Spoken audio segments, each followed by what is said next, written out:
Hello, ladies and gentlemen. Welcome to a very special episode of Film Seizure. I'm Jason Oliver. I'm Geoff Arbuckle. And what are we doing here today, Jeff? We are going to be looking back on the 2018. We're sending it off. Reflection. Reflection. We're done with it. We're moving on. And then a Viking funeral? Burn it. Just burn that motherfucker down. Yeah, and, we decided, even though we're recording this before the Oscars, that this really needs to come out after Oscars. Because, as I see it, nobody from Miramax has called me up to say, make Shakespeare in Love your top movie of 2018. We don't want to, right, we're not sullied. Unduly influence right, the voters. Right, we are not sullied by ad campaigns from the studios, political motivation of any kind. Really? I don't think so. Nah, you sure. didn't get called by anybody, did you? No. Okay. No. So we're. I mean, I don't know. Are you sure you don't have some kind of? Are you getting a paycheck from the MCU from Marvel Disney? Well, no.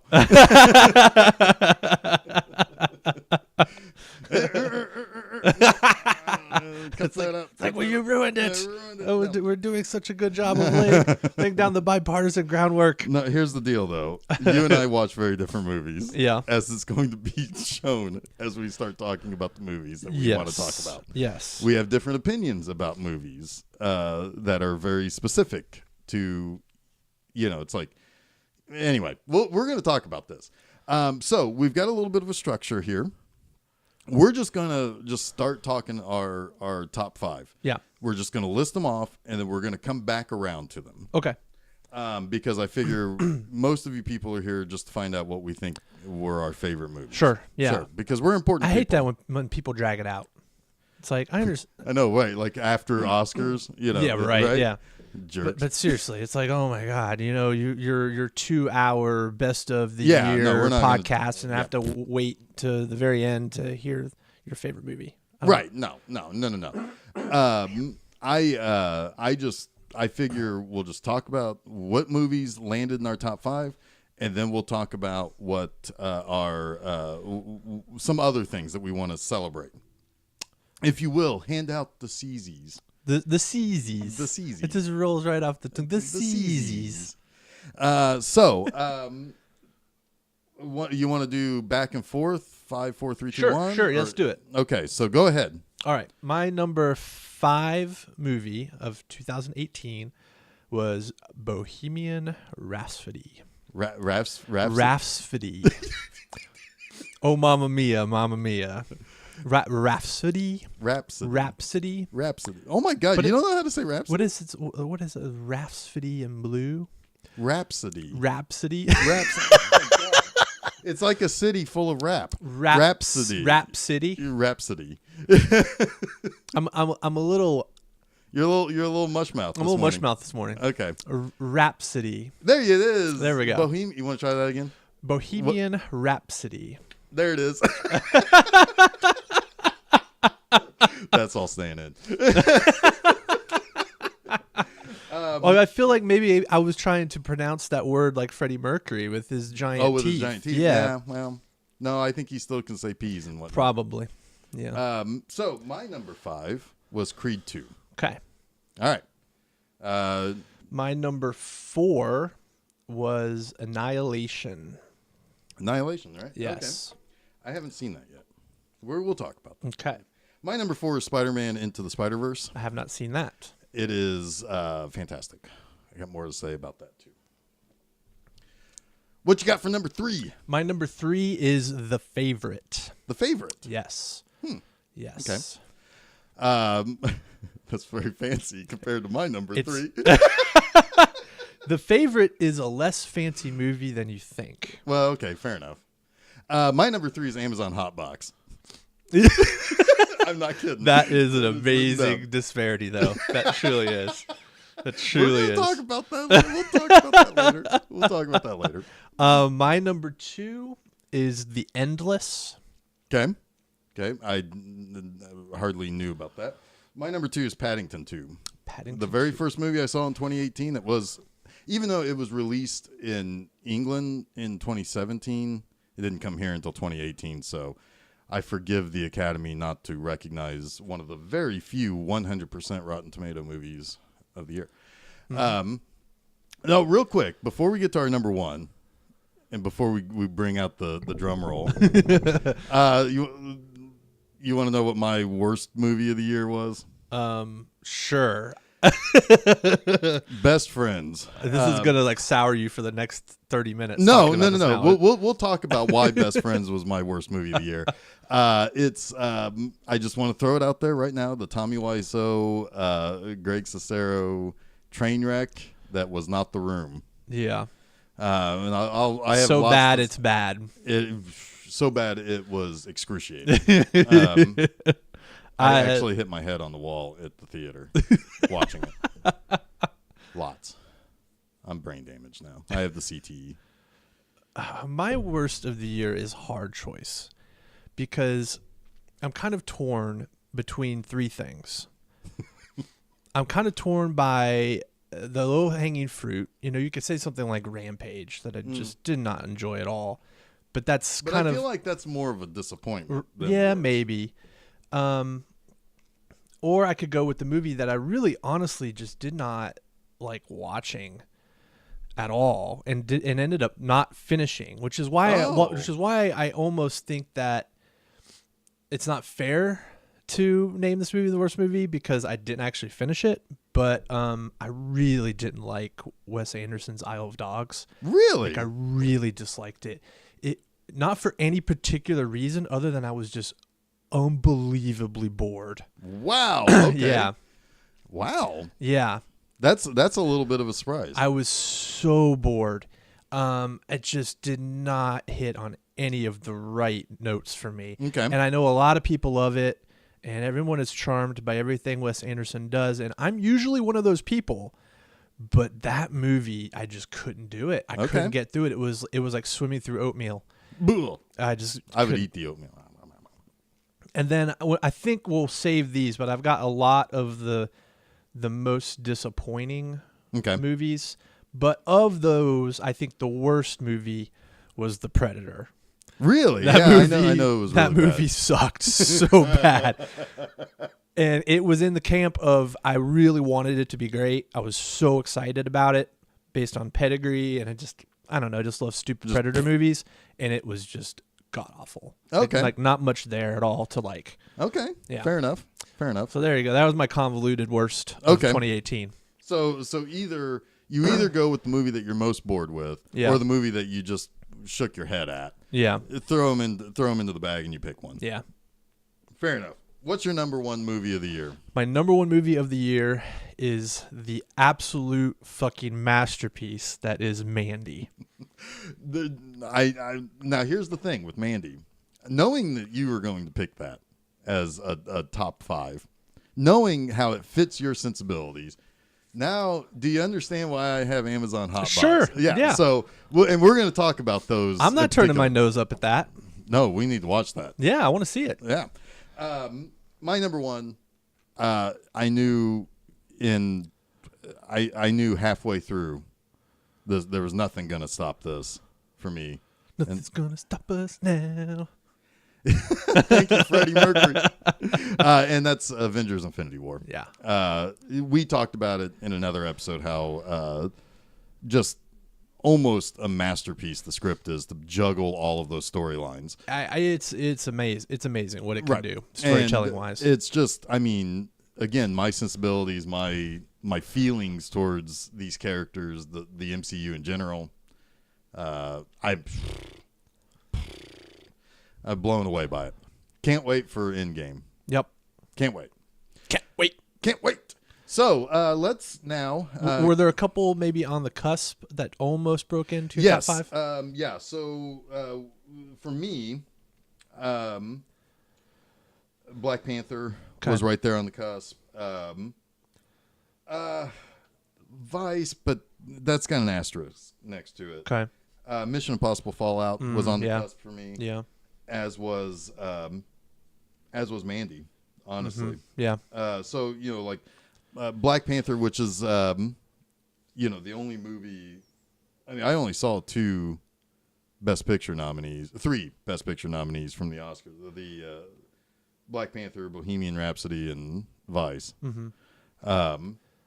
All of which carry some sort of controversy with it. Yeah. With them, but yeah, I mean, those were really good flicks you only have 5 slots. What are you gonna do? Yeah. What are you gonna do? Well, I mean, right on the outside for me, Creed 2 was real close.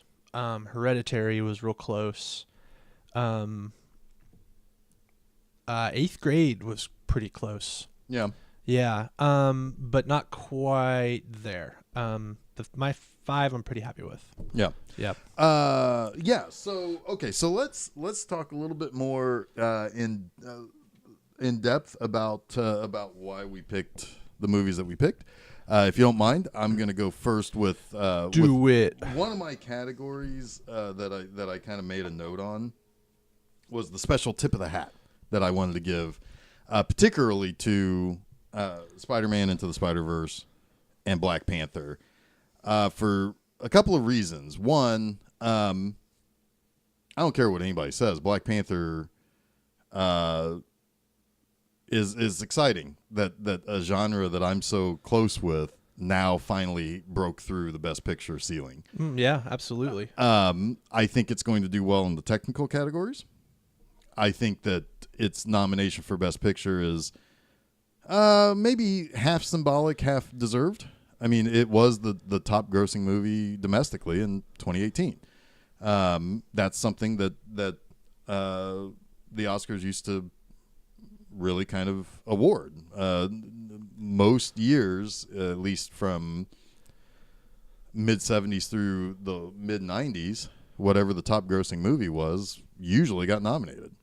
So there was some symmetry there. Mm-hmm.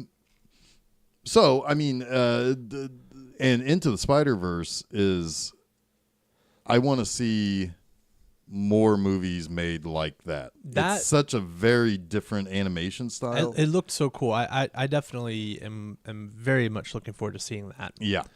But the main reason why I want to tip my hat to it is, and this is something I don't talk too much about. I don't like being this way because I go see the movie and judge it on what I'm seeing, how I feel when I watch it. But these movies tell a lot of people that they can play in our sandbox too. Mm-hmm. While I will fully admit that Black Panther is not any better of a Marvel movie than, say, any of the Captain America movies or Iron Man 1 or the Guardians of the Galaxy or anything like that, I can't help but to remember, I was in a theater at a showing on a Sunday afternoon with it was probably 60-40 black. Mm-hmm. And there was an energy there, and it's like they're part of the gang now. They're all with us now. For Spider-Man Into the Spider-Verse, what's a lot of people on the outside not knowing much about the comics or anything like that, we're probably going to instantly hem and haw over, what do you mean there's a girl Spider-Man? What do you mean there's who's this black kid? That's not Peter Parker. Not my Peter Parker. Is Peter Parker in it? Yes. Twice over. There are 2 Peter Parkers. Oh, wow. So, Miles Morales is a comic book character that was met with great esteem and great, people really like that character. He's a cool character. Spider-Gwen, or Gwen Stacy from a different universe, is the she always went by Spider-Gwen. I think she goes by something else now, like Ghost Spider or something. I don't know. But it's Spider-Gwen? Yeah, that's just what they called the book. Okay. But the thing is that these are things that in print are there and have been accepted, and if you're going to make a movie about it, you're not replacing the classic. You're just saying that there's a multiverse out there and that they can all they can all come together and they can all play together. And there's a story, there's a built-in story to shut down idiocy. So if you bitched about there being black superheroes, there have been for 55 years. Get the fuck over it. And you know what? I'm glad they're there, and I was glad to watch those movies, even though socially, me personally, that's it. It didn't fill me with anything extra other than, damn, these are enjoyable movies, and I'm having a fun time watching these movies. But for the person sitting next to me that, that was a black lady or a little black kid or a little Hispanic kid or a little girl watching Spider-Verse, you can come along too. And that's great. I mean, that's sorry, we live in a world where all of this happens anyway. So get over it, assholes.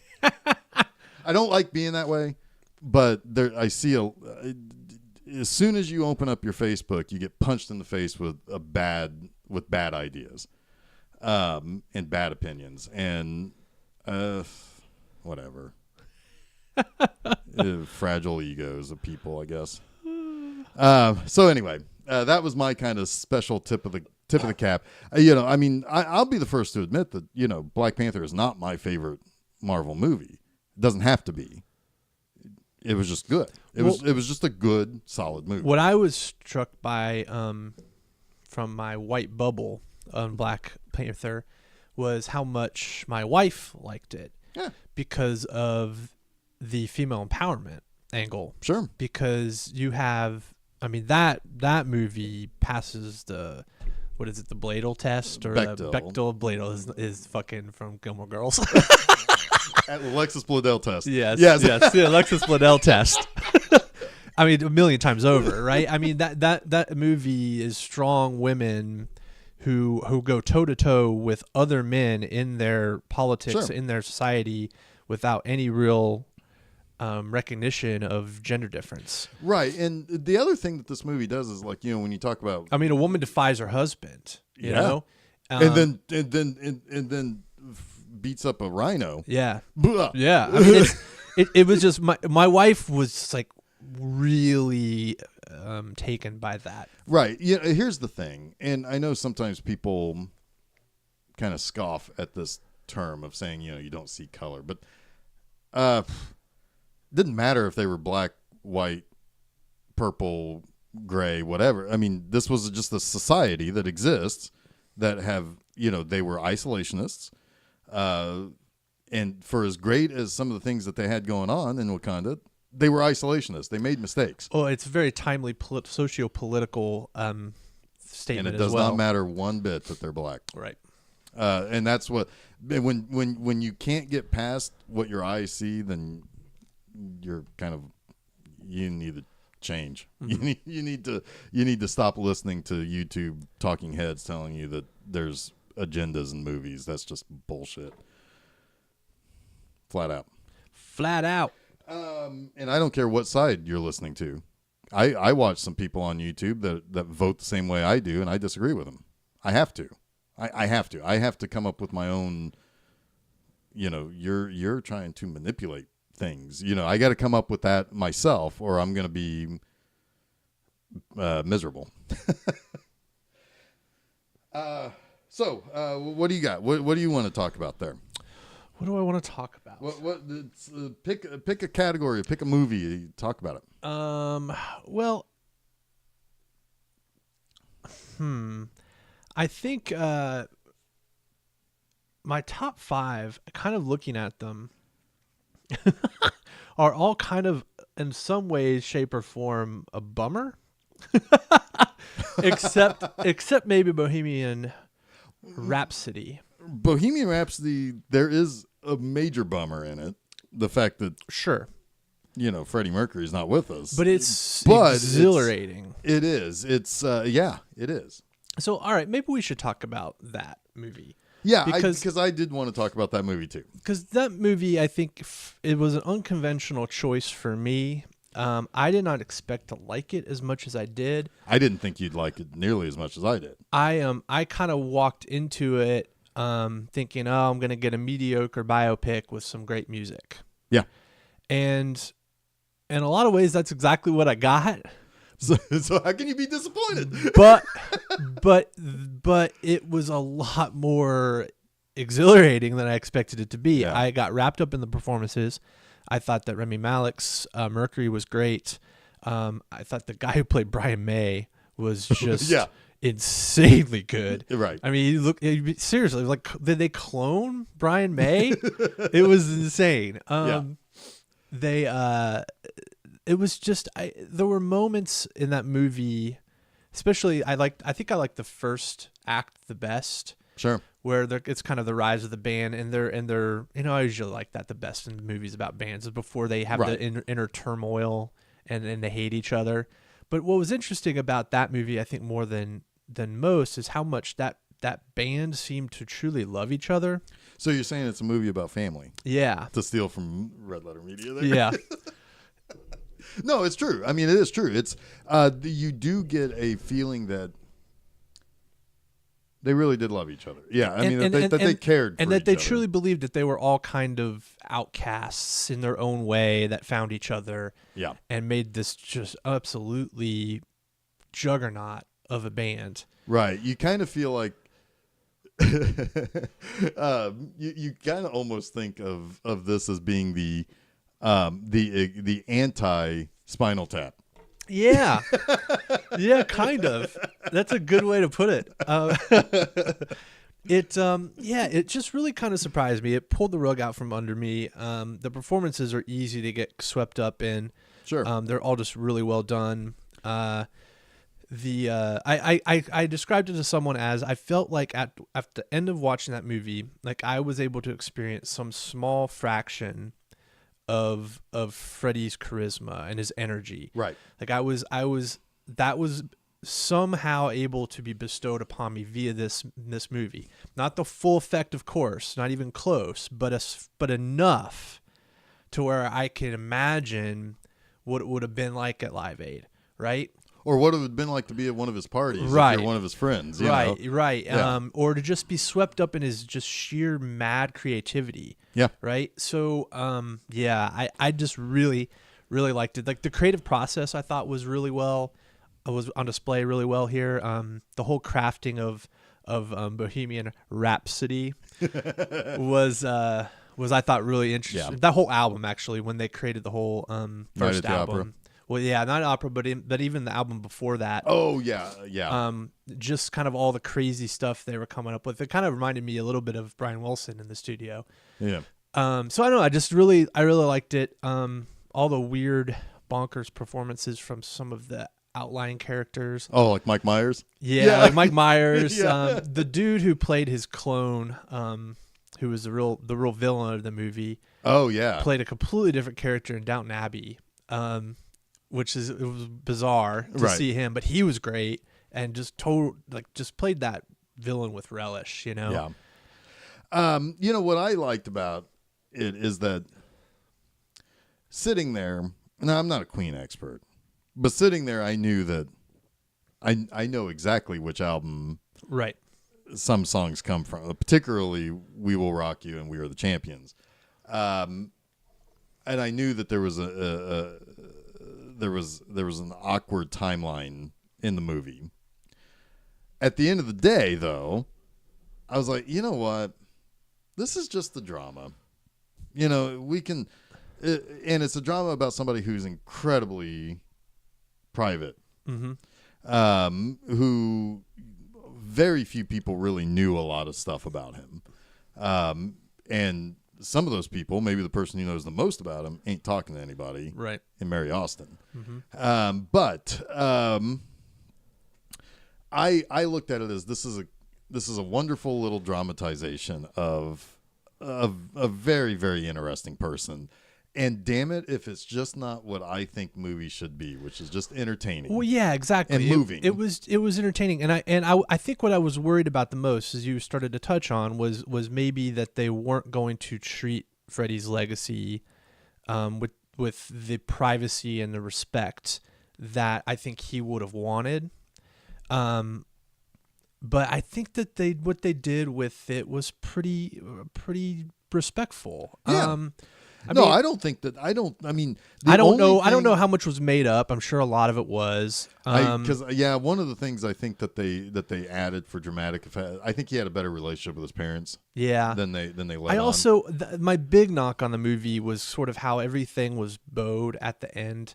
Like it basically he found the guy, the butler or whatever from his party. Yeah. He made up with his parents. He made up with the band all in 24 hours and then played the greatest rock show ever. Right. Well, which is kind of like, oh my God, But you know what though? If this movie was made 50 years ago, 60 years ago, that's the way it would have ended. Yeah. It would have been the perfect bow, the perfect happy ending. Yeah. It still was kind of like, could we maybe have spent a little bit more time getting there? Yeah, sure. I mean, it's saccharine sweet. Yeah. But you know what? Did you really want to see him waste away and die at the end? Oh no, I didn't. I didn't. No, I think where they ended it was wonderful. That's where I think. I don't know. I think I'm pretending that I know fucking Freddie Mercury's mind. Right. But if it were the story of my life, if it were a story of my life and I were Freddie Mercury, that's probably where I'd want to end it. Right. Yeah. So this is good. This is good, guys. It's. I initially, after seeing this was one of my honorable mentions. Because it's like sometimes you just want to be affected. Yeah. By the movie. And the other original honorable mention that I wanted to bring up, which we already talked in great length about anyway, but that was Halloween. Yeah. Because even though rock drama, horror movie, slasher movie, kind of not in the same ballpark, but these two movies were, because I ended up seeing Halloween a second time the night before Halloween. Mm-hmm. And I was still like into it. Like I already knew what the beats were. I already knew what happened, but I was still into it. I filed Halloween under my biggest surprise. Yeah. Yeah. I don't. I mean, if Halloween wasn't to your taste, that's fine. Yeah. I don't want a bunch of sequels to it. We're gonna get them, but I With don't. Diminishing returns. Right, but as always. But I don't want, because this was fine. This hit the note of nostalgia. It hit the right points that I think John Carpenter would have hit, and I'm fine. But it really doesn't need a sequel. It really doesn't, and it was perfectly effective. Yeah, in my mind, I agree. It was one I had definitely earmarked as my biggest surprise of the year. I did not expect to like it that much. Quite enjoyed it. Yeah. So. Looking over your notes? Yeah. Yeah. Let's talk about Creed 2. Yes. Fucking fantastic movie, man. It really is. It really is. This one was hard to bump. It was probably my number 6 or my 5.1 or something like that. Yeah, I couldn't bump it because it was between that and Black Panther and Vice and Mandy. It's like Vice ended up at the bottom of that, and we'll talk a little bit about that momentarily. But yeah, so Creed 2. If they never make a Creed 3, this is perfect. Yeah. If they make a Creed 3, I'm watching it. Me too. Oh, most definitely. And I will say the exact same thing I said to you going into the theater. That when they play any hint of the Rocky theme, I'm gonna punch somebody right in the face, right in the chops. Bam, bam. You and I, the Rocky franchise is pretty near and dear to our hearts. I grew up with it, man. Me too. I mean, I think Rocky 1 was the first VHS tape I owned. I love this franchise, and Creed 2 inexplicably felt like the emotional crescendo of the whole fucking series to me. Yeah. Like it really did. It felt like Rocky finally kind of came to terms with his own grief and his own I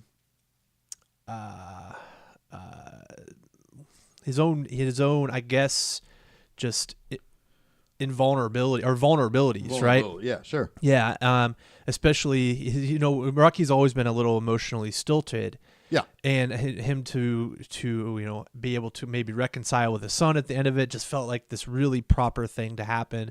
And then of course for Adonis to confront the man and the man's son who killed his father was the great emotional crutch of his life. Absolutely. And it just it's like it's melodrama, but so just perfect. Right. It's acted well. And like every single character you really care about. Yeah. Like the Tessa Thompson character, you really care about her fears that her son is or that their son is deaf. Mm-hmm.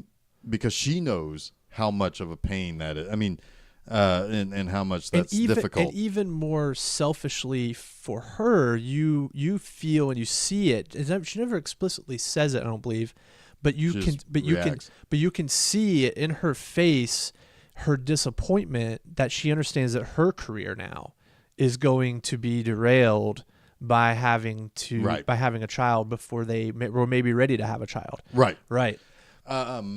Yeah, I mean, but it's very realistic. She's phenomenal in this movie. She really is. So there's nothing I've ever seen her in that I'm not disappointed. In fact, if there's one reason why I really want to see the new Men in Black is because of her. Oh, and more so than Chris Hemsworth. It's her and Chris Hemsworth. What? Yeah. Huh. Yeah. And I can't that's wait worth for a watch. Yeah, I can't wait for her to show up in Endgame either because she's gonna. Yeah. And it's probably gonna be badass. Yeah. But anyway, I mean, she's phenomenal. Michael B. Jordan's a superstar. This guy, there's no reason why he can't be in almost any movie you want him to be in. Yeah. If they said they want him to play Indiana Jones, I'm in. Yeah. I'm in. Do it. He's awesome. And everything he does, he's awesome. And to be honest with you, he put up 2 Oscar-worthy, nomination-worthy performances with Creed 2 and with Killmonger and Black Panther. Mm-hmm. He's probably the best, most well-rounded villain outside of Thanos in the MCU. Oh, most definitely. I mean, this was a big year for Marvel, really hitting home runs with villains. Mm-hmm. So it's because even in Spider-Verse, there's a great villain. So yeah, I mean, he's just great. Everything about this movie, if you like the Rocky movies at all and you haven't seen either Creed movie, drop everything. Yeah, you really need to see them. You really need to see them because they fit with the Rocky movies. Yes, they're more than worthy successors to the Rocky franchise. They may be. I mean, where do you rank them in the sequels? I mean, that's the thing, right? I think because that nothing is better than Rocky. Well, sure, but Rocky 2's. I always loved Rocky 2. Mm-hmm. I always loved Rocky Balboa. Mm-hmm. Yeah, but Creed and Creed 2 may be better than both of those. Rocky Balboa, I think, is my second favorite. Yeah, I just think it closes the loop on the first movie so well. Yes, and it's almost like this kind of mirrored Dorian Gray sort of image, right? Where it's the inverse. Yeah. Of the Rocky Balboa character, and it's the end of the career versus the beginning of the career, and I like the bookend of that movie so much. But then I gotta kind of say, of all the sequels in between, I like them all for different reasons. Even 5, I like for some reasons. This is definitely the worst of them all.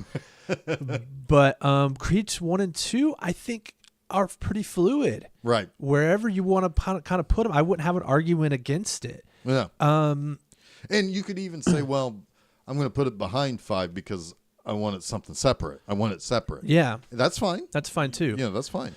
They're just good, solid flicks, and they work really well together as a complete story. Yeah. They really, really do. And of course, the return of Ivan Drago. Yeah, is how do you go wrong there? No, I guess you could. You could have gone. You could have gone terribly wrong. But you know what they did right? They didn't make him an actual villain.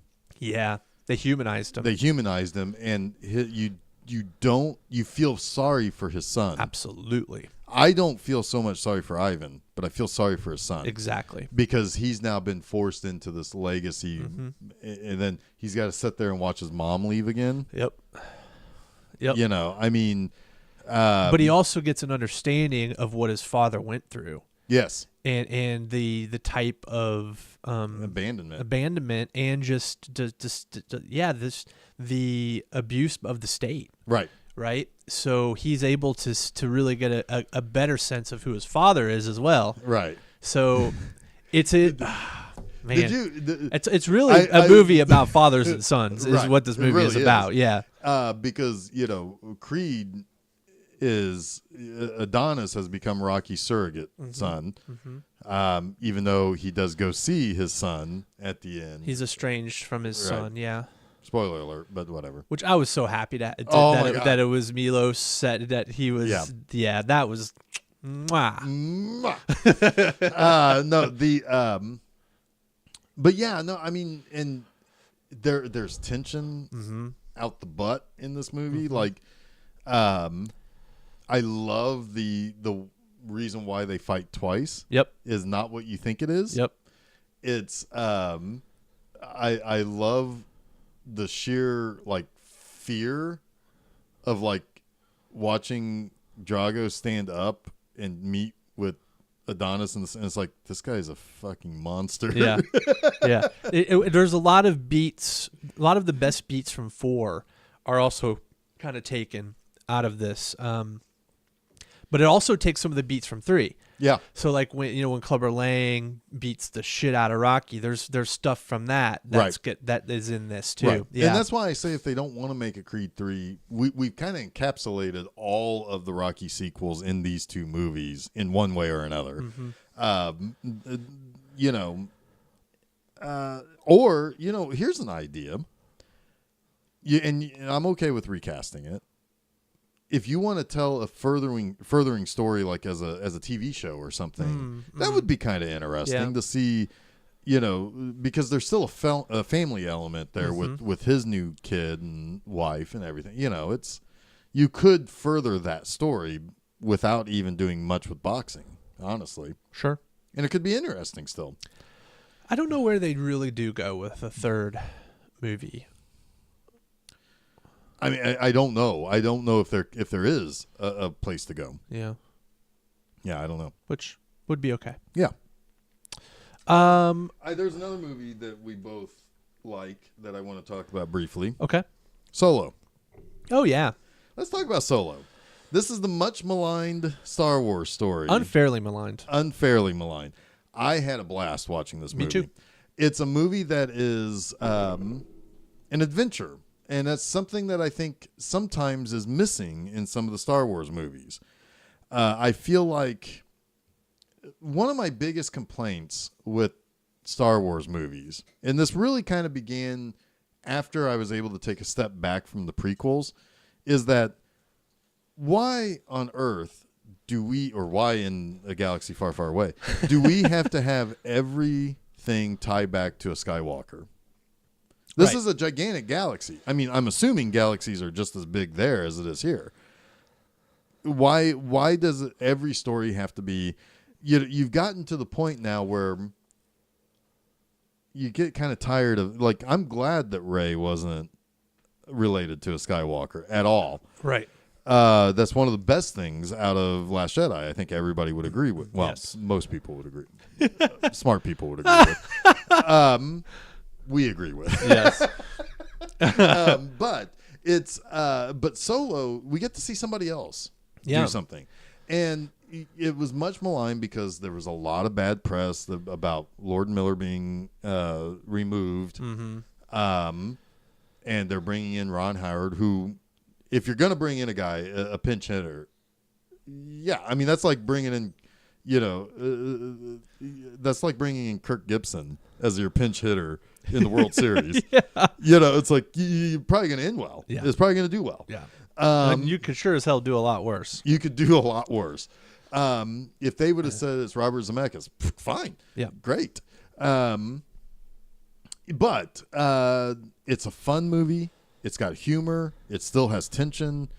It's got one of my favorite comedic beats of the year in it when Han Solo is talking tough to the scavenger like gang or whatever, and he's like, "That's my ship over there. All I have to do is snap my fingers, and they'll come over here and mess you up or whatever." And then Lando just takes off with the Falcon. And then he has to back up. That's one of my favorite jokes of the whole year. And it's well handled. I'm so glad. What's the kid's name? Alden Ehrenreich? Yeah, something like that, yeah. I'm so glad he didn't do a Harrison Ford impersonation. Yeah. But you still can see Han Solo there. Oh, most definitely. And he captured, I think, the spirit of the character very well. It's a fun movie. I was so happy to see it. I was so happy to see it again. I was so happy to own it and watch it again. Mm-hmm. It is maybe of the modern day Star Wars movies, it's one of my favorites. It's my favorite Star Wars movie since 1980. I'm just going to say that flat out. I think that it captures the snark, the cynicism, and the sarcasm, or just the general sort of skepticism of Star Wars that I think was played up really well in the first two Star Wars movies and has been abandoned since. It is... I'd agree with that, although I would say that Return of the Jedi, its place wasn't to be skeptical. Well, yes, that's fair. Right. The place was to put the bow on the thing.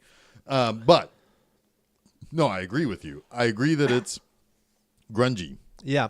It's a little dirty. It's scoundrels. It's bounty hunters. It's just it honestly did more for the Star Wars universe as a whole in the world building than any of the horseshit prequels, for sure. And to me, the new movies feel so small in their reach. Yes. They don't have this sort of galaxy feel to me. They feel like they all take place in one little neighborhood, right? You know. Well, and this movie felt huge, right? The big problem with Star Wars in general, I think most people would say, is that it is relatively lazy with its reach. Yeah. When you go to a planet, the planet is all one thing. Even so much to the point where they will say, "We'll land on the other side." Yeah. Well, how are you going to get to where you need to be? That's like we'll just I'm going to park in the other parking spot so they don't see us. That's one thing, right? Right.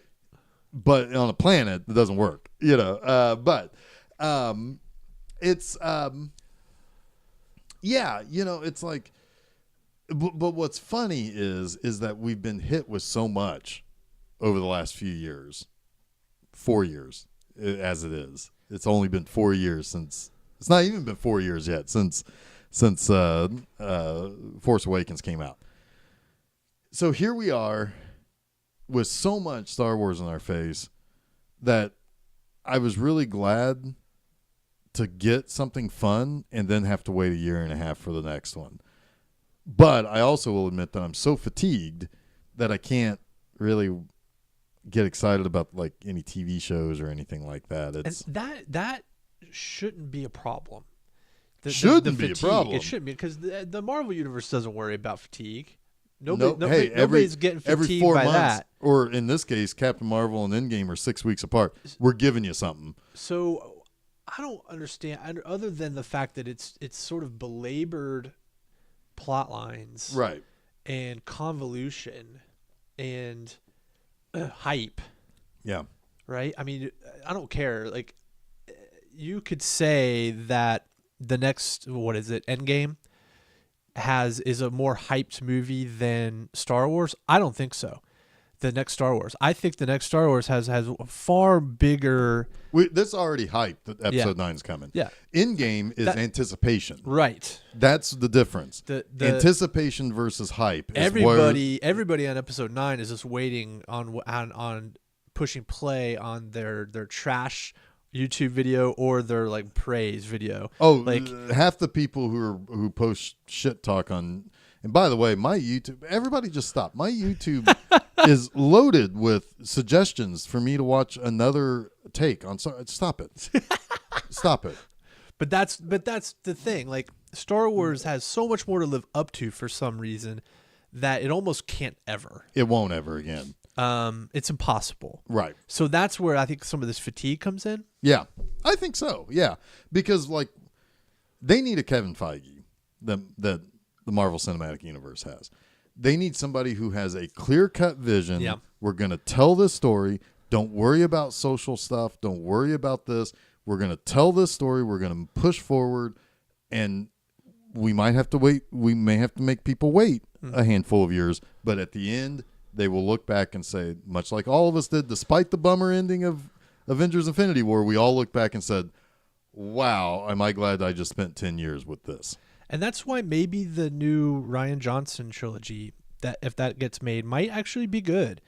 Maybe. I mean, we take a director who, from Last Jedi, which a lot of people didn't like, and so the expectations may be lower in some circles. People are still going to. And it's a totally different story that has no stakes within the Skywalker saga, right? Right. Maybe, and that's kind of why I liked Solo, is because it didn't feel like it had any connection other than a character. Right. There was no point in that movie where they said, Han Solo, you are, you've got a trail on you when you're trying to escape a situation. Oh yeah, what is it? It's Anakin Skywalker. Oh hell, I don't even think anyone used the Force in that movie, did they? Yes, one person did. When was it? I don't remember. Darth Maul. Oh fuck! At the end, yeah. That was the only thing I didn't like about that movie. What? Because I'm watching. It's like, oh, that's kind of awesome that he's. Wait, what? Yeah. Because I don't watch all the TV shows. I can't keep up. Yeah, I can't keep up with that. So shit. It's like I didn't know what he was there for. Right. It's like I kind of knew that he survived that the cartoon series. I'm rolling my eyes at you right now. I know, but it's like, but I had to find out from somebody else 2 hours later. It's like, wait, what was that? Well, I was the first thing I did. Was like, what the fuck is this Darth Maul shit? And when I texted you, and I was like, boop, boop, boop, boop, boop, boop, boop, boop, boop. Here it is. Here's the situation. Yeah. Anyway, okay. So, but yeah, I greatly enjoyed. Me too. I'm gonna list off a couple quick hitters on my most disappointing. Yes. Let's talk about most disappointing. So I talked about Predator a little bit. Just a shit show. I'm just gonna give it up to Red Letter Media on that one. If you want to know why that movie sucks, they did the best job of anyone that I know of why. It's just not good, and it should have been good because most of the time Shane Black is great. He writes interesting, funny, engaging character movies, even when they're action movies like Lethal Weapons and things like that. And this movie just failed on every score. It was just like, we need another joke. We got to get another joke. We got 4 jokes in 30 seconds. Can we get another joke in there? Yeah. It's just bad. Do you feel like there would have been, do you feel like that fell victim to some committeeism? I know that they definitely had some studio interference with the script, but from everything I've read about the original stuff that was cut, it would have maybe even been a worse movie. Oof. Yeah. All right. So I think it was dead on arrival. Okay. What else you got as far as disappointments? I want to hear your disappointments. Probably the biggest disappointment of the year for me was Duncan Jones's Mute. Duncan Jones made This Moon. is all you. I'm handing over the floor because I don't know anything about this. Duncan Jones made Moon with Sam Rockwell, which is fucking amazing. It's one of my favorite sci-fi movies ever made. It's also kind of like this weird spiritual prequel to Blade Runner in a lot of ways. Duncan Jones has admitted as much that it kind of, in his mind, almost kind of could take place in the same world as Blade Runner. Really great movie. Mute had been kind of his long struggled project that he'd been trying to get made. He had turned it into a graphic novel at one point. He then kind of retconned it to be in the Moon universe, if you will, because he kind of liked the idea that that these characters could all exist in the same place.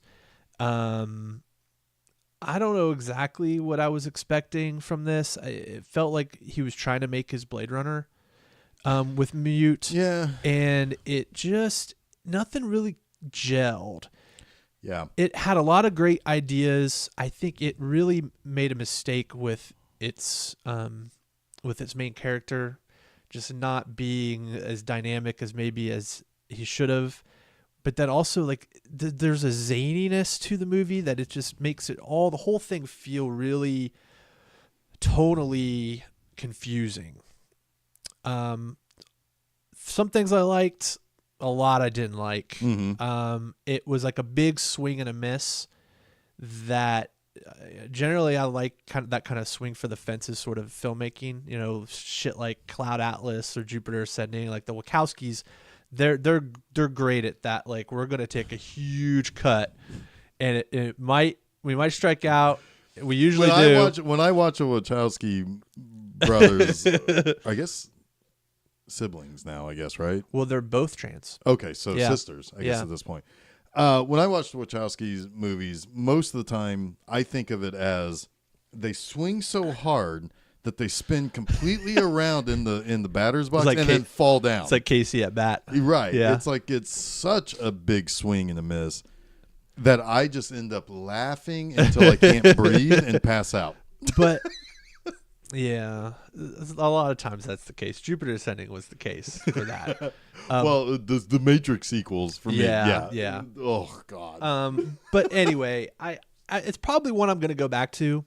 Just because I think there's meat to pick at. There's something there. Yeah. And what's his name? Justin Theroux and Paul Rudd are just insane. The performances they put into this movie are worth watching again, just for the sheer bonkers nature of it. Yeah. But yeah, not I didn't get what I wanted. The other one that was a big disappointment for me, not as big as Mute, but definitely big, was Gareth Evans' Apostle. The Apostle. You watch some weird shit, man. I don't know anything about this stuff. Gareth Evans directed The Raid and The Raid 2. Okay.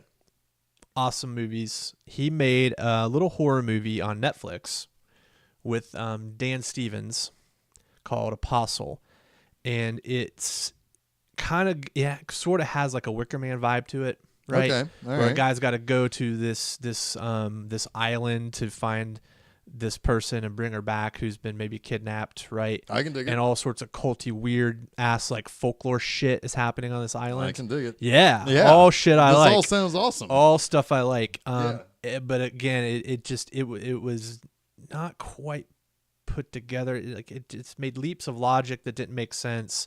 Character decisions that just kind of came out of nowhere. It felt like it needed an extra 15 minutes. Yeah. To connect all the dots. It was jarring story wise. Cool concept.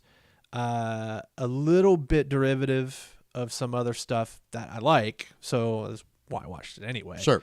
But not quite what I wanted. Okay. Yeah.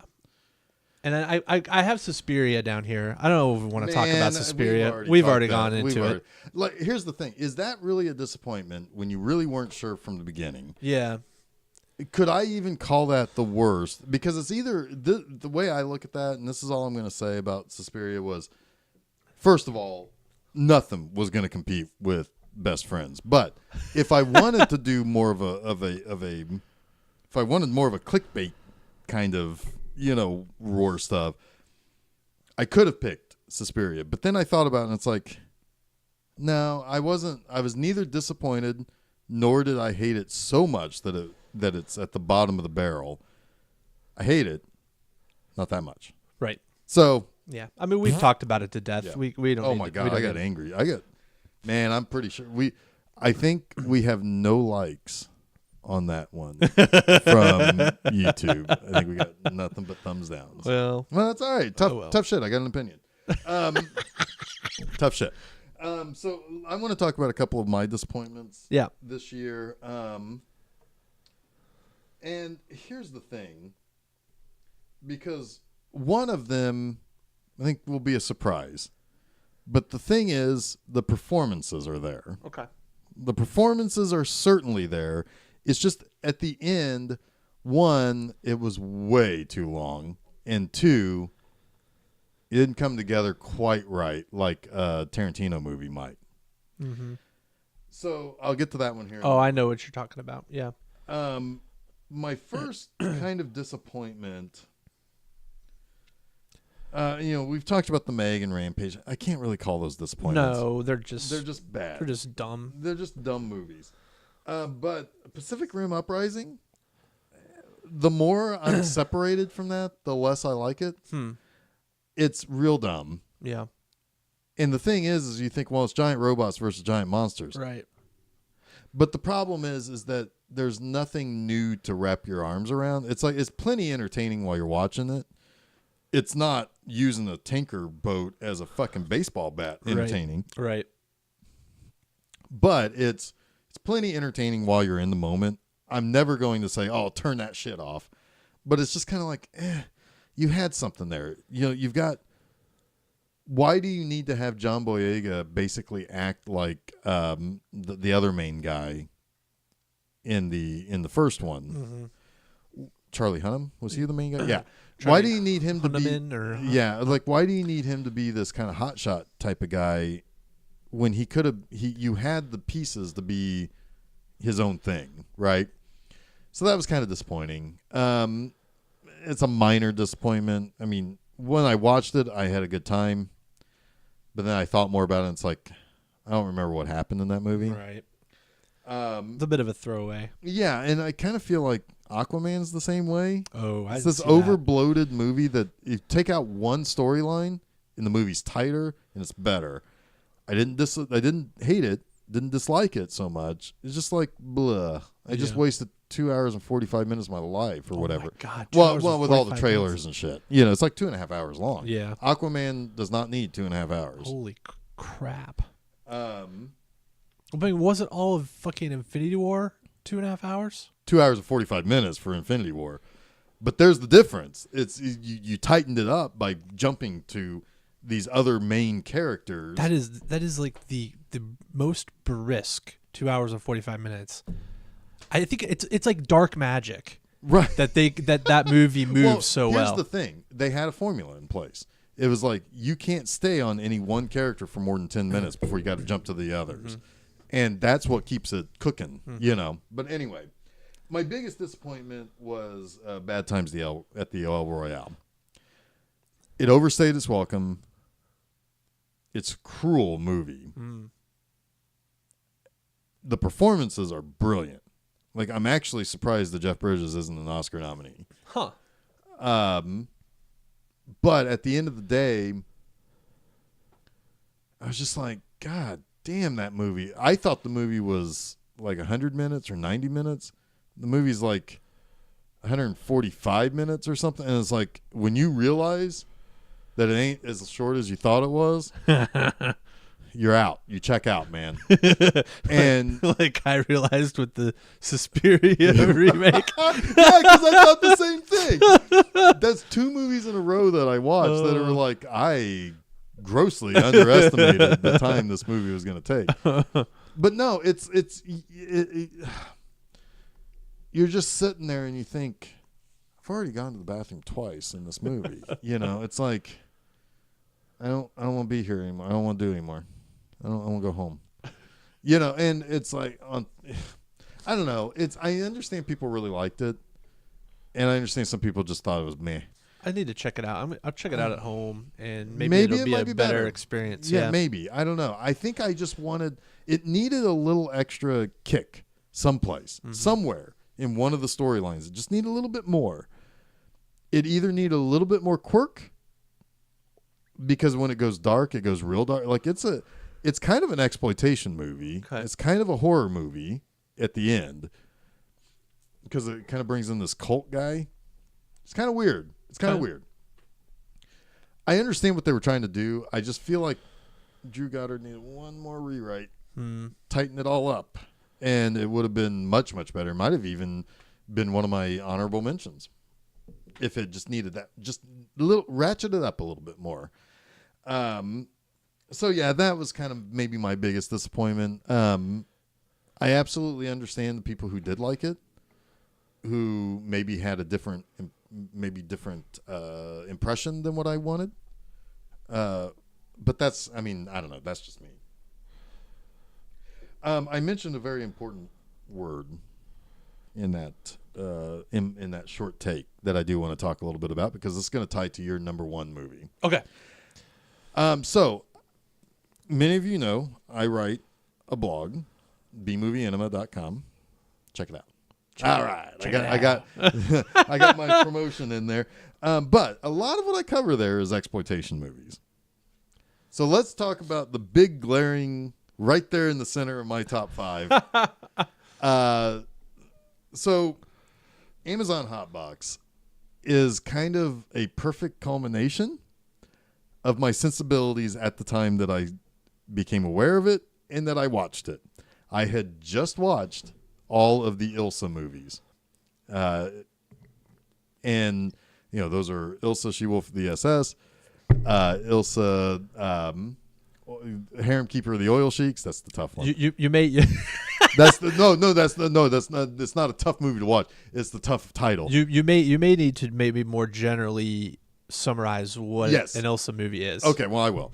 The third one is Ilsa the Wicked Warden, which isn't actually an Ilsa movie, but it was retconned in when it was brought over from Spain because it was a Jess Franco movie. That's the only like stylistic director of the four. And then there's Ilsa, Tigress of It's Jess Franco. It's Jess Franco, yeah. So an Ilsa movie is basically a women in prison movie, generally. Although the last one subverts that and makes it a men in prison movie. And the first one in particular is falls under the subgenre, if you will, of Nazi exploitation, which is usually a kind of a exploitation sex movie that the main villains or the main actress in many cases is a Nazi. The sequels didn't really follow that, but it kind of kept the thread of the same actress, Diane Thorne, playing a character either named Ilsa or essentially Ilsa, and kind of carrying forward that kind of very fascistic idea or whatever. So I had just watched those movies for the blog because I did a specific month where I watched all 4 of them. And shortly after, I went to Horror Hound here in Indianapolis. And it's like, oh, what's this? Amazon Hotbox. This looks fun. And then I start watching it, and I realize that it's the greatest hits of the Ilsa movies.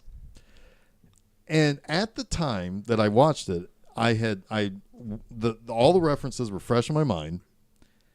And I realized it's like, this is kind of like the little movie that could. It was a love letter to women in prison movies from the 70s. And it's just a fucking fun watch. And now, granted, that ties in a lot to my sensibilities because of what I write about generally. It's just a fun movie. It's got some good jokes. It's got some good, there's some sexy bits in it. You know, it's through and through an exploitation movie that is basing itself on other classic exploitation movies. That said, that's not the only exploitation movie that came out this past year. That was just the one I liked the most. The other two, of course, Mandy, which we'll talk about here momentarily. But I also wanted to give a special thumbs up to Revenge. Oh, yes. If you have Shudder, watch Revenge. Yes. It is practically no plot. It's just a goddamn great revenge movie. It is the bloodiest movie of the year. More bloody than Mandy? I think so. Really? I think so. It's more visceral than Mandy. Yeah. But if you're talking about actual quantity of blood, yeah, probably. I think it's probably the tops. Yeah. Basically, it's essentially this rich guy has a mistress. He brings her to his fuck house, I guess. That's what I would call it. One of his buddies rapes her. Yeah, he's kind of more like a gardener. He's like his hunting buddy. Really? Yeah. I kind of yeah, okay, sure. This is two hunting buddies, and But it also seemed like they did stuff around the house for him too, like maybe like handiwork. I don't think so. Really? No, I think they were both like rich assholes too. Oh, I don't know. One guy was a monster, and the other guy was a wimp. Yeah, But anyway, the wimp rapes the girl, and to basically deal with it, because like the main guy comes back, he's like, "What the fuck are you doing?" It's like there's no fixing this. They try by giving her like money or something. It's like, we'll just send you. Where do you want to live? We'll take you back there or whatever. But then what the rich guy does, the main asshole, is he just pushes her off a cliff when she tries to run for it, impales her, and doesn't matter how she survives that. No. But she decides to fuck him up. Yeah, hell yeah. Bad. Yep. There are literally 4 people in this movie, and it is a very brisk, like 85, 90 minutes, something like that. Something like that. But it's also very detailed in how it plays itself out. It's half English, half French, which is also interesting. I don't normally like cat and mouse movies so much, but this one I liked. This is a cat and mouse movie if the cat had a machine gun. Yeah. So take that for what you even will. the whole finale is like one huge cat and mouse set piece, you know. But like, it's so frenetic, though. Yeah. It's not. You're just in it. I mean, it's It's good. Yeah. It's good. It's a good watch. So, want to talk about Mandy? Yeah, we'll skip up to Mandy. I think Mandy, of the rest of the ones on my list, is probably the most known, I would guess, at this point. I feel like there's 2 camps on Mandy: love it and absolutely hate it. I'm obviously in the love it camp there. Mandy is kind of a tale of 2 halves. You have this very sort of meditative, deliberate, slow burn first half of this movie where you're kind of getting to know your characters a little bit, getting to know the time and place that you're in, and then of course the title character Mandy gets killed. This is Nicolas Cage's girlfriend, and Nicolas Cage goes on a drug-fueled revenge spree to take out the bad guys who did in his lady. So it's revenge exploitation.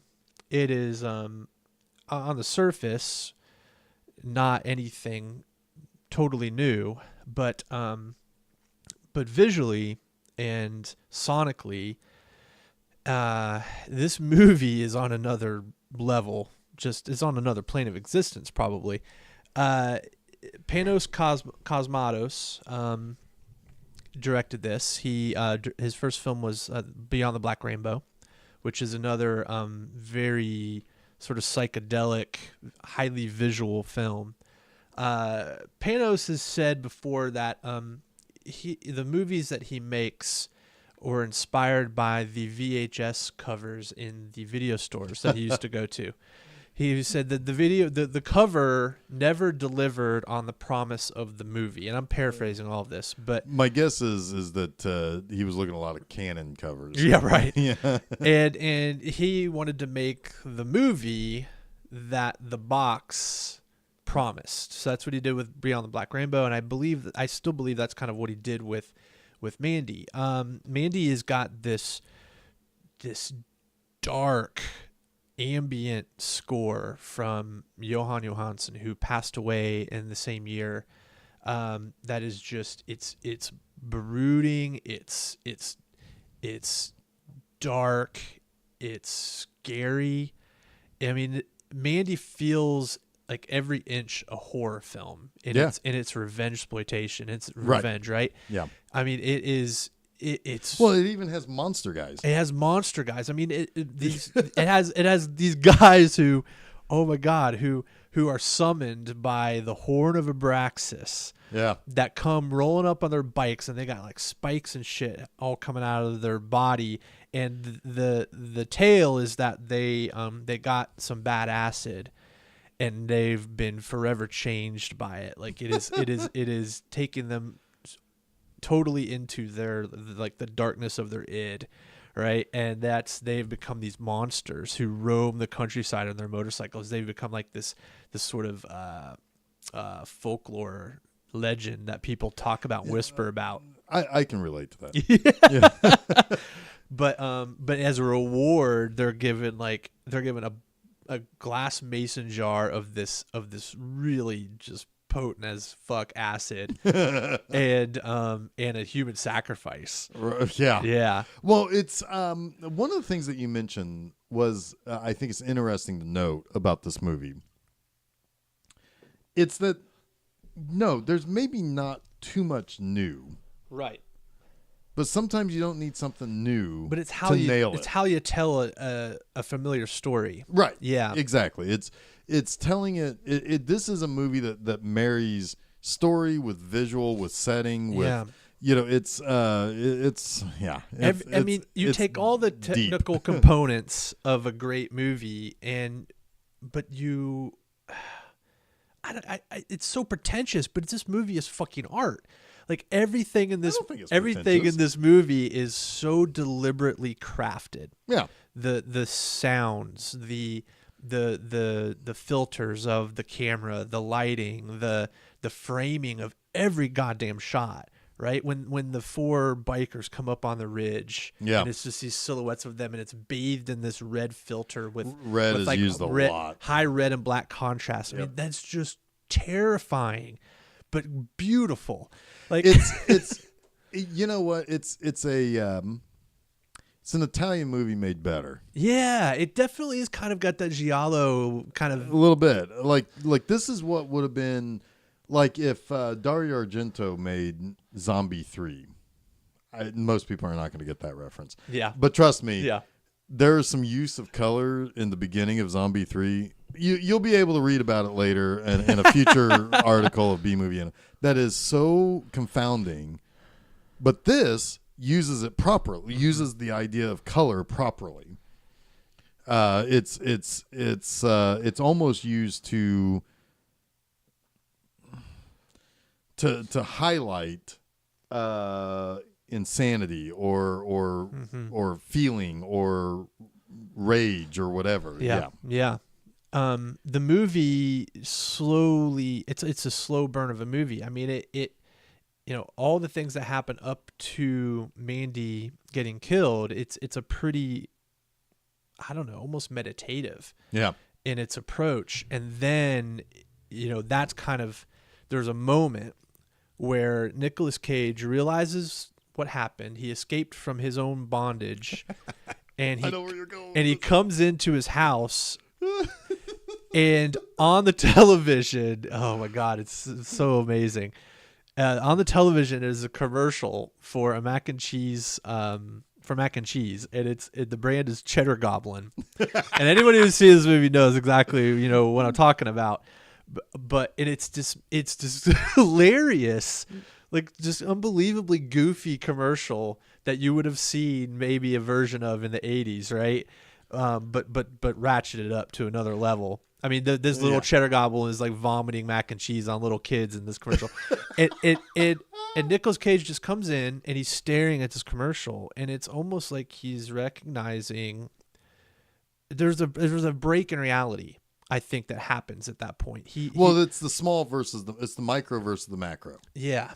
The macro is the commercial because to the next house over, it's just the TV. It's just the commercial that's on. Right. But for him, micro wise, he just had the worst thing ever happen. And the world doesn't care. And the world doesn't care. Yeah. And then from that moment on, he has his freak out in the bathroom in his underwear, drinking an entire bottle of vodka, which is like just pure Nicolas Cage fuel energy. And man, it almost looks to me like it's scary to watch that scene because I don't think anyone knows, the filmmakers, anyone, what he's gonna do. Like I almost feel like the guy behind the camera is kind of like getting ready to duck out of the way. Nicolas Cage that day killed the best boy. But then from that moment on, it's like it's on. It's like, all right, I'm gonna follow this trail of clues. As insane as I all are, I'm gonna get my fucking crossbow from Bill Duke in his trailer, and I'm gonna go kill these crazy bikers in this crazy cult that killed my girlfriend. And then it ends with the most Nicolas Cage moment ever. Oh. Of him just staring insanely at the camera. Yeah, but at his bathed in red light. Yeah, but at his memory of his girlfriend. Yeah, and then it comes down. It is very cosmic in how it ends as well. It's almost like he had to go into another dimension and then leave this dimension to find this piece. And there's a conversation earlier in the movie about their favorite planets, and I think it's Jupiter and Mercury maybe. I can't remember what their favorite planets are, but they're in the sky as he's sort of descending from the mountains of madness in his car, and has found some semblance of peace. I don't know. It's like an impossible movie to talk about in some ways. It's an experience movie. Yeah, it really is. But yeah, that's my number one of the year. No movie that I saw this year, I think, did I just get inside of more than this one. Yeah. I'm big about aesthetic tone, and this is the kind of movie aesthetically that I just want to bathe in. So there's two movies that I really want to talk about here. The first, real briefly, is Paddington 2, my number 2 movie. Yes. It was the first movie I saw that was a 2018 movie. I grew up knowing Paddington Bear, loved Paddington Bear. It's a cute little teddy bear. I mean, how can you not like him? It's a little Peruvian bear. He's Peruvian? Peruvian bear, yeah. Huh. He in the first movie, you learn about him, being sent to London, by his aunt. In this movie, it's his aunt's birthday, and as much as he wants to bring her to London, he wants to obtain this book that's a little pop-up book, and there's just a beautiful scene where he opens up the book and he's looking at the book, and then he sees himself and his aunt in the little pop-up stuff, and it's maybe one of the best CGI scenes I've ever seen, and that's so whimsical. And they're like, because like everything she sees in London, she's like, just how you're just so like in love with everything. Because the story is her, and well, I guess he calls her aunt. I guess anyway, the kind of adoptive parents is what the two older bears, and they had always planned on going to London, but they found Paddington instead, and then they ended up having to send him. And they just send him with a little note that says, "Please take care of this bear." That's his little note around. That's a little tag on his coat, on his pea coat. A little pea coat. And anyway, so in the second one, he's going to get her Aunt Lucy this book. Unfortunately, it's a book that is also a treasure map, and Hugh Grant wants to take that book and find the treasure that's laid out in the pop-up book. And it's like Paddington has to take jobs to get the money to buy the book. It ends up that Hugh Grant steals the book and pins it on Paddington, so he goes to jail. He frames the bear. And he goes to jail, and he makes friends with all the like hardened inmates. It's amazing. And here's the thing about this movie. When I went and saw it, there were like 5 trailers in front of it, I think. Isle of Dogs was one of them. Then the 4 that followed it, all the centerpiece of the kid movie trailers was a fart joke. Huh. This movie has nothing crude in it. Has nothing cynical. Has nothing bad-natured. It's a movie about learning how to share and to be friends and to be nice to people. It's what we would have grown up with in kid entertainment that would have, like, when we can't understand what our parents are telling us to learn, we can watch a movie about a fucking bear and learn, you know? Yeah. And it was kind of sad that this didn't do so well compared to the first one, because it is such a pleasant and happy movie that does not have anything negative to say about people or about situations. It's all handled in a very adult way. Like, I was sitting next when I saw it in a packed theater of like parents and kids. And I was sitting next to a guy who is maybe a little younger than me, and he was there with his like 3 little kids or whatever. And he and I are laughing at all the same jokes, even though they're for kids. Like, it's something that's, I feel like sometimes is missing from kids movies and kids entertainment. If you have a kid, should show them these movies, because they're both very pleasant, very happy. There are there are conflicts in each movie, but it's about teaching people to be better. And I think that's what we need in this world. We need Paddington Bear. All right. I hope they make a third one. I don't know if they will, though. So, hey, how badly did the second one do? Nowhere near as good as the first. Let's just put it that way. But I don't know. I mean, I don't know. It probably did really well in England. Yeah. In Peru. in the forest of Peru. The other movie I wanted to talk about was my worst. Best Friends. Oh, boy. This is a movie that has greatly scarred me. Let's go back to, this is episode, 56 or something? Episode 56 of Film Seizure. Let's go back to episode 1 of Film Seizure, when we talked about The Room and Disaster Artist. And I said that at one point we were talking about how Tommy Wiseau was going to be, more famous, whatever. He's going to get more opportunities now. And remember what I said, that all I want is for him not to do The fucking Room again? Yep. That's what Best Friends was. The first act, the first reel of the movie, the first 20 minutes or so, is engaging as fuck. Greg Sestero is this homeless guy. You really kind of get an idea of the struggles he's going through. You don't know why he's homeless, but you understand the struggles. He meets this weird old guy who runs it's not a mortuary. It's he dresses bodies for funerals, but it's not really like a funeral home. But he meets this guy, and the guy's like, it's Tommy Wiseau, so he's a weirdo, but he's like takes a chance on it. He's like, I'll give you a job.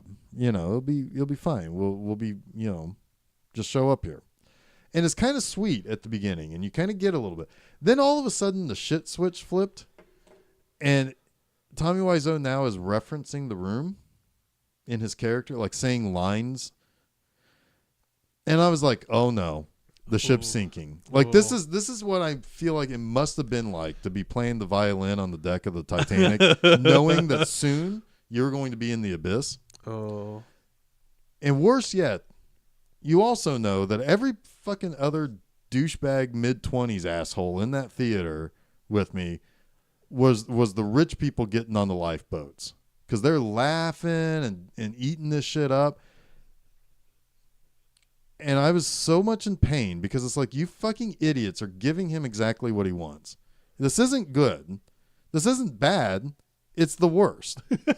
It's just the worst thing you can. This is negative in the scale from good to bad. Like, if bad was 0, this was in the negative 50s.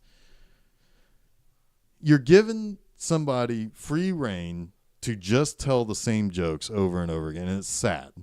It's depressing, it's sad, and I hate everyone in this theater. If you laughed at a joke in this theater, I hate you. You are my enemy. The movie ends, of course, with it saying Best Friends Volume 1, and people are cheering. I'm like, I flipped off the entire theater. I stood up and I said, "Y'all are idiots," and I left. Did you really? I did. That's amazing. This was after about 2/3 of the way through the movie. I was sitting at the end of the aisle at the AMC, and there's that wall, and I'm just bashing my head against the wall. Ask Chris. He was there. He was there. Oh, my. And the rest of my weekend was ruined. That's not true, but I was angry the next day. That does sound like the worst. It was the worst. It was the worst experience I've ever.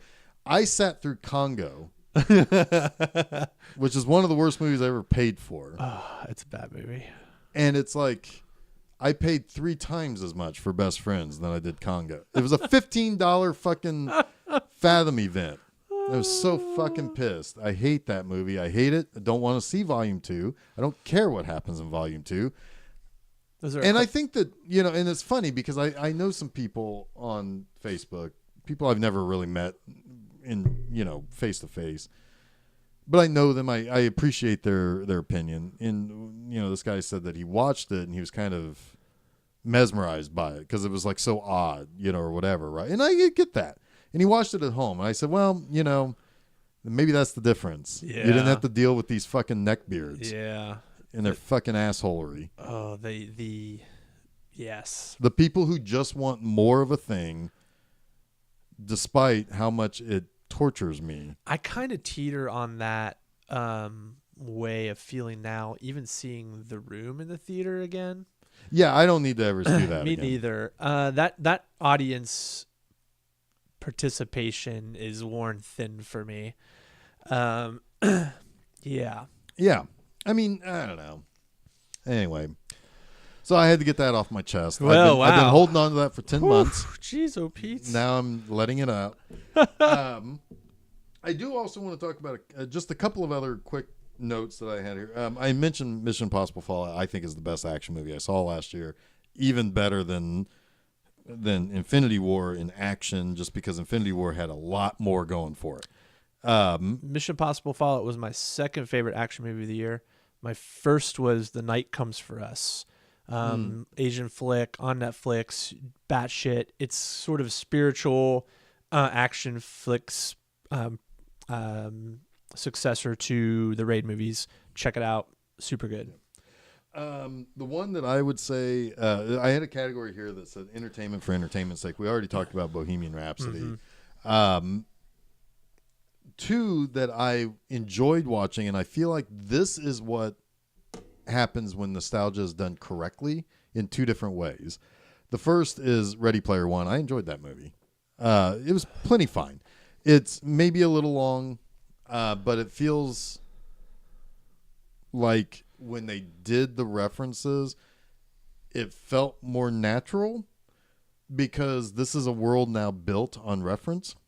And we are headed that direction. That one was a weird one for me. I enjoyed all of the moments that took place in reality far more than I did all of the moments that took place in virtual reality. I can understand that, sure. Which ultimately ended up being kind of the message of the movie is enjoy reality, but still. Yeah. Right. But like what I did like was all of the little avatars, because that's what people pick. That's what people pick for their fucking Facebook profiles, right? They pick some sort of reference usually. So, it was kind of like an extension of that. And I enjoyed it enough. I don't know when or if I'll ever watch it again, but I enjoyed it well enough. But the one that I will own, that I will watch again, that I wish we got 12 years ago was Bumblebee. Oh, I haven't seen that. That is such a fun little movie. It's a small movie in comparison to, yes, there is a possibility that the Decepticons are going to come and blow up Earth or whatever. But it's still a story about a teenage girl who doesn't feel like she really fits in with her family.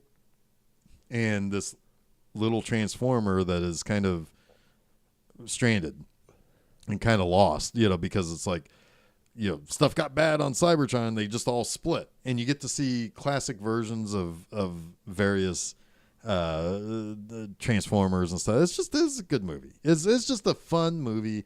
I'm so glad I watched it. And I'll be glad to own it when it comes out on the VHS. On the VHS. Although I feel like it should be on VHS, considering it's. Oh, that was the other thing I was going to say. Both Bumblebee and Mandy does really well setting itself in the 80s without blasting you over the face with it. Now, granted, the Bumblebee soundtrack is all 80s stuff, but that makes sense. That makes sense. He's a car. He speaks through the radio. Mm-hmm. It's like, okay. But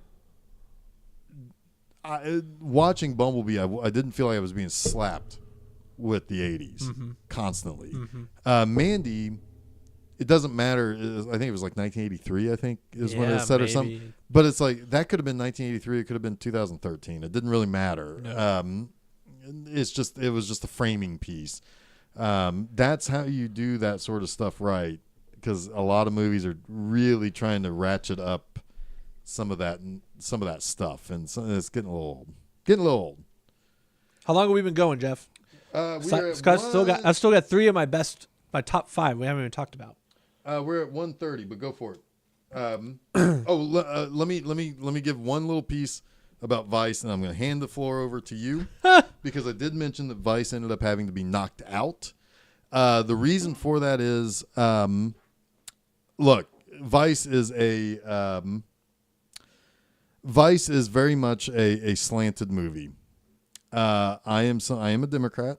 I admit I really don't like Dick Cheney.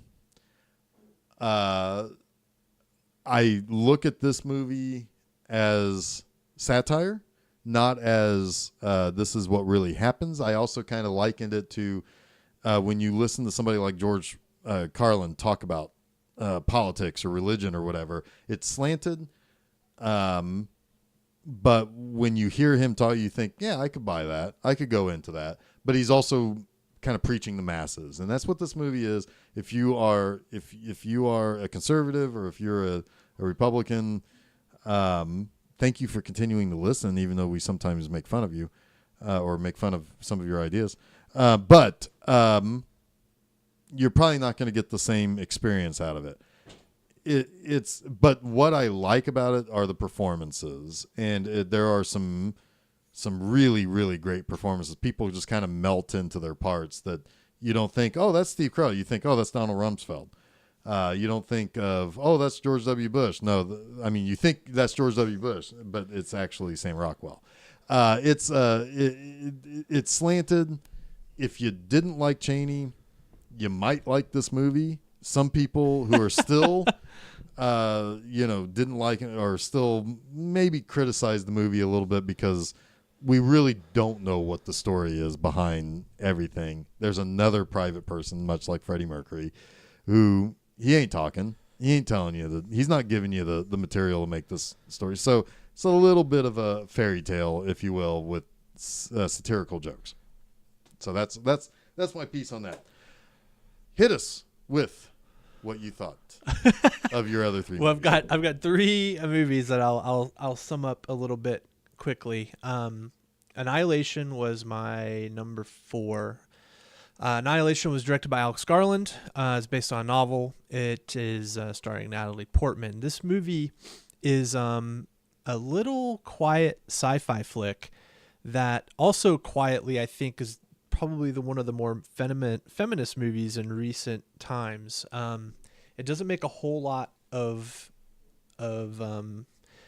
it doesn't make a lot out of the fact that it's all female cast pretty much. There's no bluster behind it, right? Which I think it just kind of slips in. Yeah, there was one sort of offhand comment that Natalie Portman makes about them all being women, but it's really kind of like we've tried a lot of different things, and now this team just happens to all be women, and It's what's left. Yeah, and we're going in.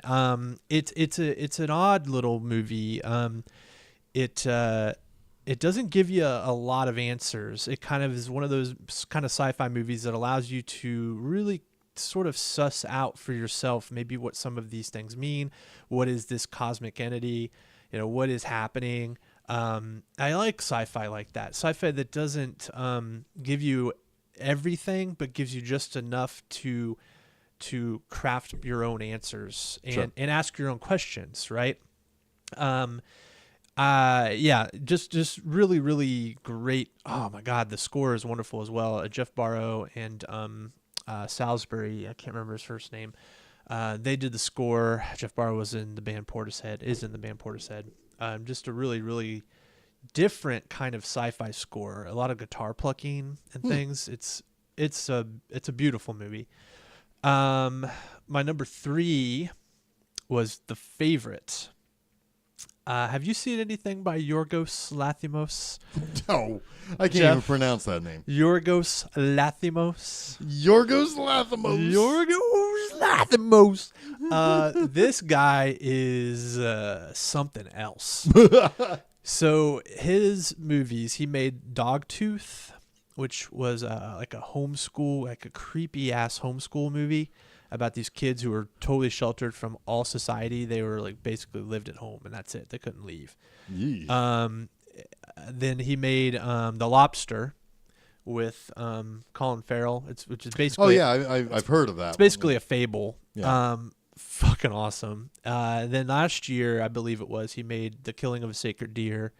I've heard of that one too. And then this year, The Favorite. Now, the thing about Yorgos is his his name is Yorgos. Yeah, that's the thing about his approach to acting and just general dialogue is very different. I mean, you almost kind of have to settle into a movie of his because of the way people talk to each other is very matter of fact.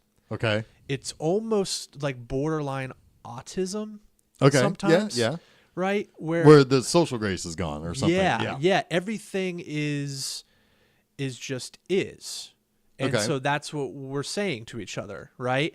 And it works really well in the framework of the stories that he tells. I think the one that it didn't work so well in was The Killing of a Sacred Deer, which I don't really have time to go into. But with The Favorite, it's almost like his style and substance all came together in this beautiful masterpiece that is so fucking funny without telling you it's trying to be funny. Right? Okay. It is dark comedy at its absolute best because it's a period piece.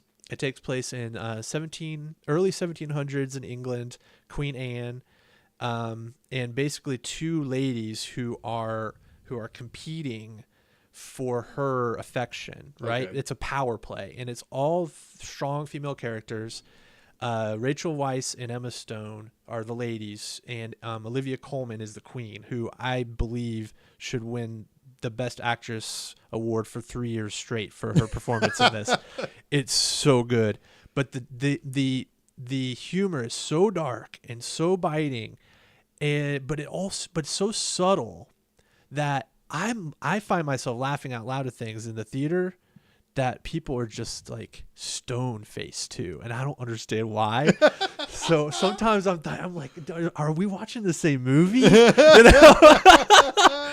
And I mean, there's like little effects, like so subtle. There's a scene where the guy who played he was in Mad Max, the Witness Me guy. Oh, Nicholas Hoult. Yes, he plays the Beast. he plays the opposition leader of Parliament in this, and he is vying against Rachel Weisz, who has the Queen's ear, because she is in favor of the majority leader, the Prime Minister, and not him and his policies. So at one point, the Prime Minister, oh my God, to set this whole thing up, it's like this is how you craft fucking jokes, people. To set this whole thing up, you've got this scene earlier in the movie where they're racing ducks, right? And it's this scene of just slow motion extravagance and like aristocracy that is just gross, you know? Right. And they're racing these ducks, and the Prime Minister's duck wins, and he carries this duck around with him everywhere, walks him on the town square because it's the fastest duck in England, right? But then you've got Nicholas Hoult, who is in this really tense scene where he's staring down Rachel Weisz because he wants what he wants, policy-wise, to get to the Queen. and then and he's literally standing over her, looking right down at her, like this male dominance posturing. And then what do you hear? Just barely audible off screen. Quack. This movie is fucking amazing. It takes that period drama and just completely subverts it, but also elevates it in a weird way. Yeah. It's great. There's a lot more I could talk about with The Favorite. That I feel like is going to be a creeper for me as well. But then my other one I want to talk about just briefly, and this is not one I want to talk too much about because to talk about it would give too much away. But The Endless. The Endless is by the filmmakers Moorhead and Benson, which I always think is like a cigarette company. Yeah, right?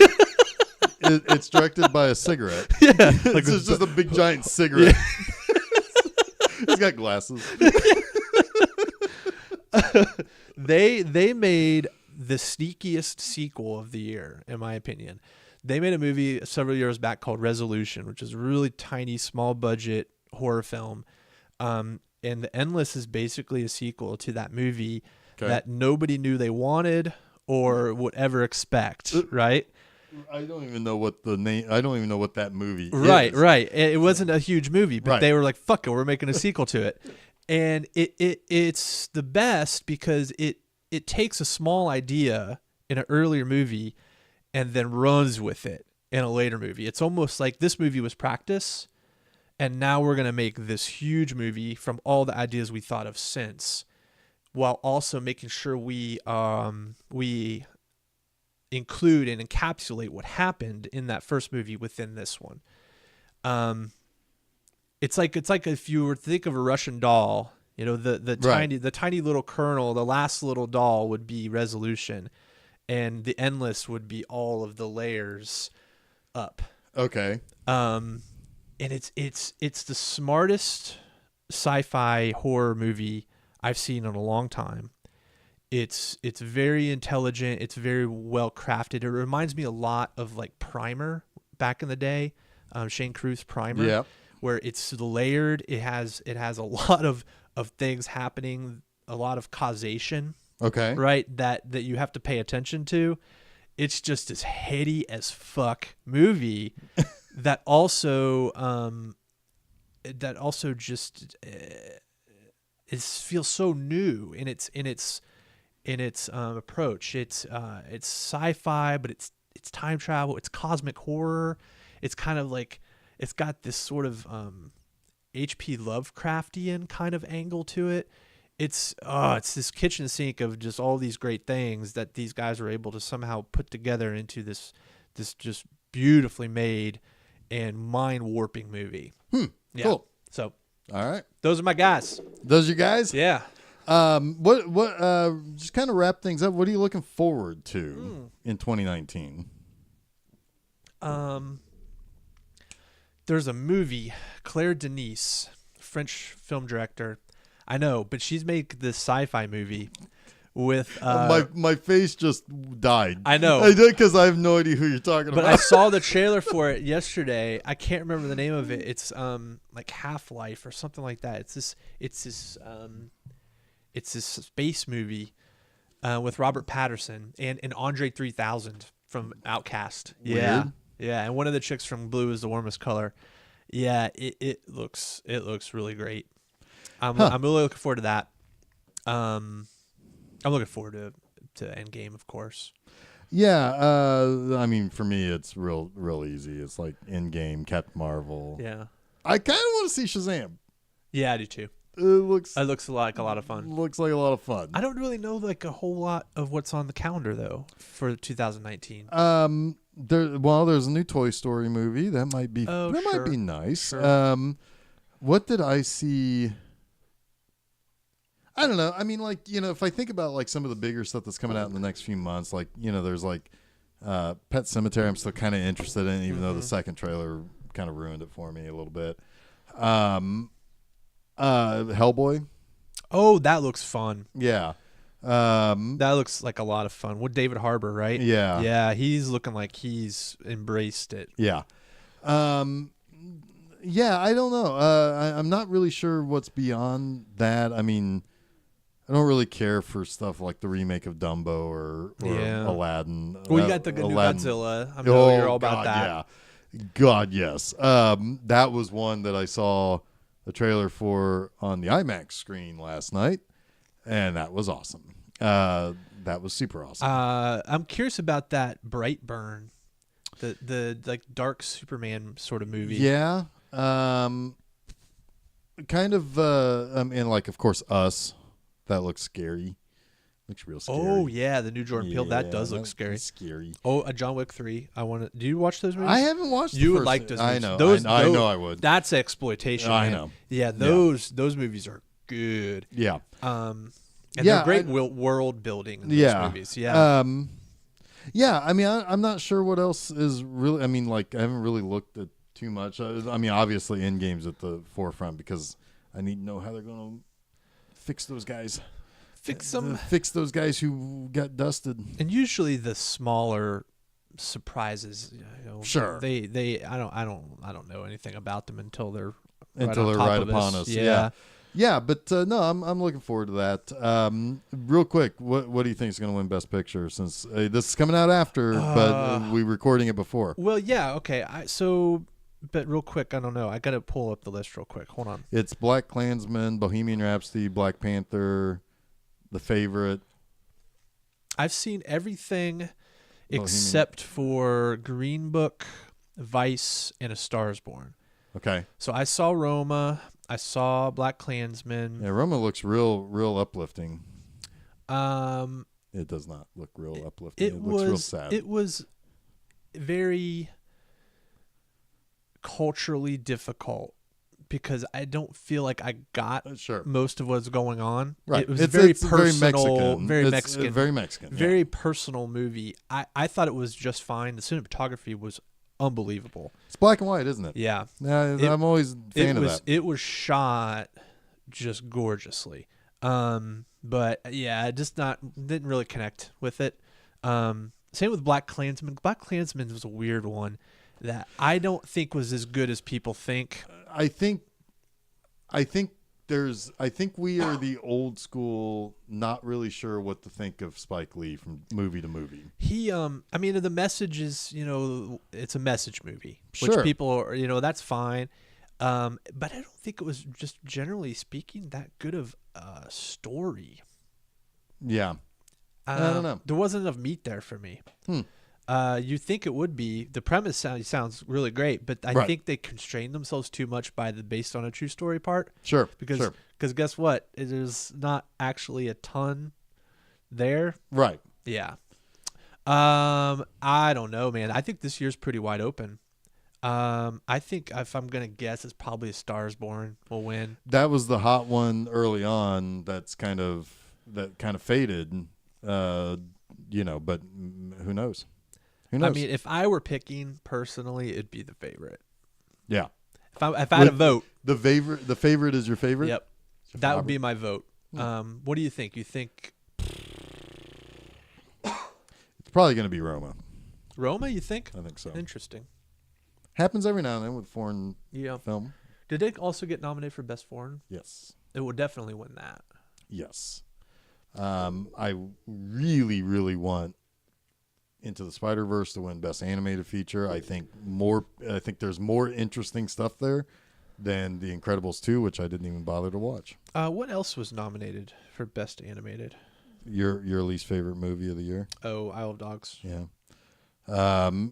It seems like there's a foreign one in there too, and maybe Ralph Breaks the Internet or something. Because I don't know. I don't know. I know what I want to win. That's all.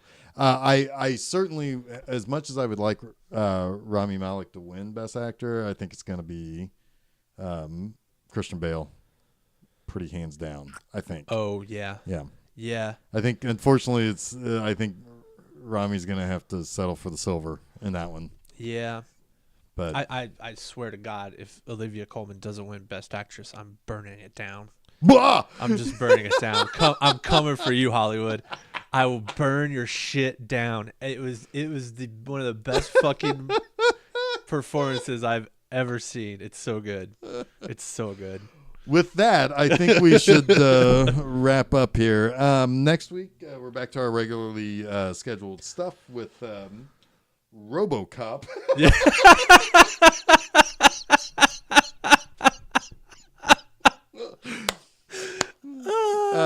Yeah. This is how we do. That's how we do.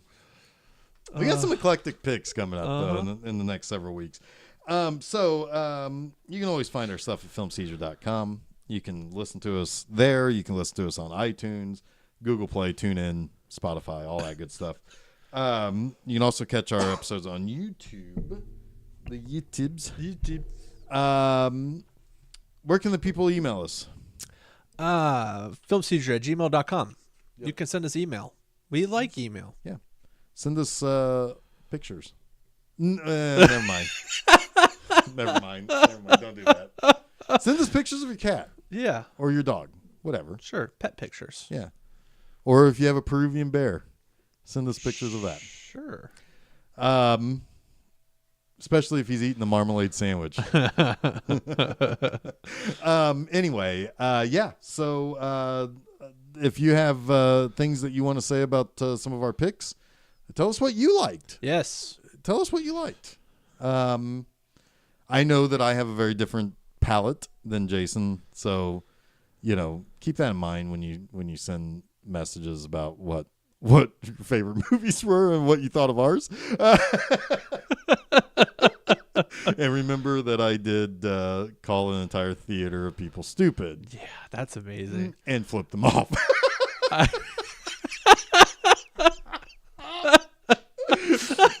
Y'all are idiots.